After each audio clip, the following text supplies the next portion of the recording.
Welcome. Today, we are going on a bit of an archaeological dig, but not for bones. We're here to uncover the hidden blueprint of our modern world. The invisible rules that pretty much dictate how we work, how we live, and really how we survive in the 21st century. So, let's just start with a feeling that I bet is familiar to almost everyone. Why does modern life so often feel like you're on a treadmill that's going just a little too fast? You know, that feeling of running and running and running, only to look around and realize you're in the exact same spot? Well, according to one really powerful analysis, the answer isn't that you're not running fast enough. The answer is in the machine itself. It's in the hidden structure, the architectural plan of our society. So that's what we're going to do. We're going to take apart that blueprint, piece by fascinating piece, and really understand the machine we're all a part of. All right, first things first, we have to start with the most crucial piece of this entire blueprint. You see, the whole system runs on one single, incredibly powerful engine, what you could call the engine of separation. Okay, look at this. Because this comparison right here reveals this massive, fundamental flip in our reality. For most of human history, it was simple. We produced stuff, food, shelter, clothes, so that we could survive. But today, that relationship is completely backwards. We now have to first survive the system, just to get permission to produce anything at all. And this separation, it creates this loop that's almost impossible to escape. Think about it. Most of us don't own the land to grow our own food, right? Or the factory to make our own stuff. So we have to sell the one thing we do own, our time, our labor, for a wage. And what do we do with that wage? We turn right around and use it to buy back the very things we needed in the first place. And look, this isn't just some boring economic detail. This separation from our own means of survival, well, that's it. That's the fundamental tension of our entire modern world. That is the engine that powers the treadmill we're all running on. Okay, but you know every engine needs fuel. So where does the fuel for this perpetual motion machine actually come from? Well, it comes from something very specific that the system itself churns out, the fuel of created needs. So our economy really runs on two different kinds of demand. You've got survival needs, that's the bedrock, right? Food, energy, the absolute basics. But the engine of growth, the thing that really drives competition and keeps the whole machine humming, that comes from created needs. These are things that, they start out as luxuries, but then through innovation and a bit of social pressure, they somehow become essential. And you can literally watch this process speed up through history. The steam engine. Suddenly mass-produced clothes became a necessity. The car completely reshaped our cities, making personal transport a must-have. And today, can you honestly imagine your life without a smartphone? Every single wave of innovation kicks off a brand new race to build the next essential thing, just so we can all keep up. And that brings us to the central paradox of it all. We are trapped in this global, frantic race to invent brand new desires, often just to make enough money to afford our most basic, unchanging needs.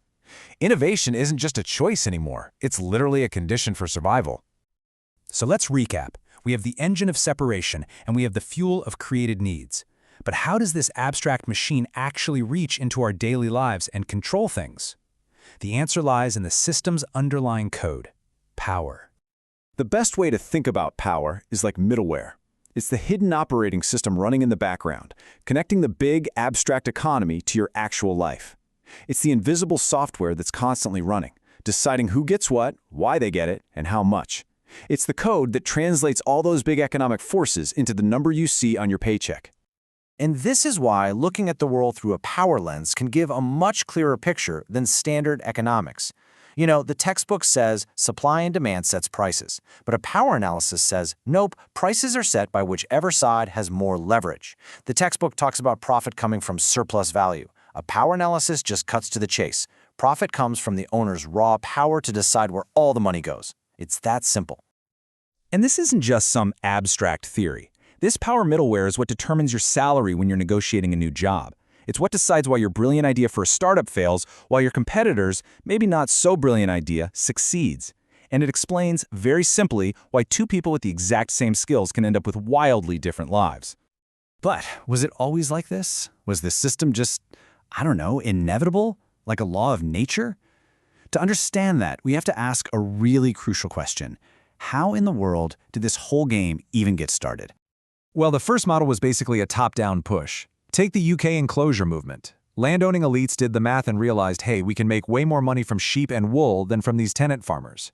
So they used their political power to pass laws that let them literally fence off the common lands. Farmers who would work that land for generations were violently driven away. And just like that, you have a massive, desperate workforce with absolutely nothing left to sell but their own labor. But that's not the only way it happened. There's also a bottom-up echo. Look at China after the Great Famine.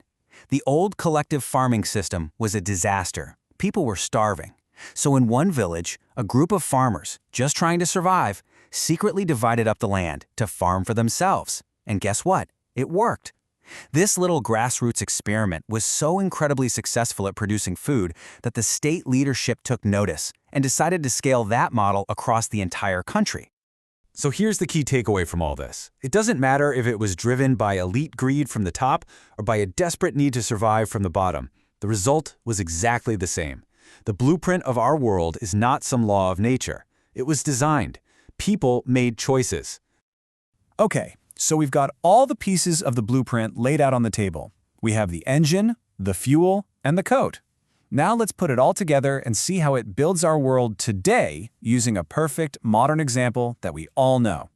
Let's talk about the gig economy. It's a perfect illustration. The separation? You own the car, sure, but you don't own the platform, the app that connects you to the customers. The created need? Instant delivery, on-demand rides.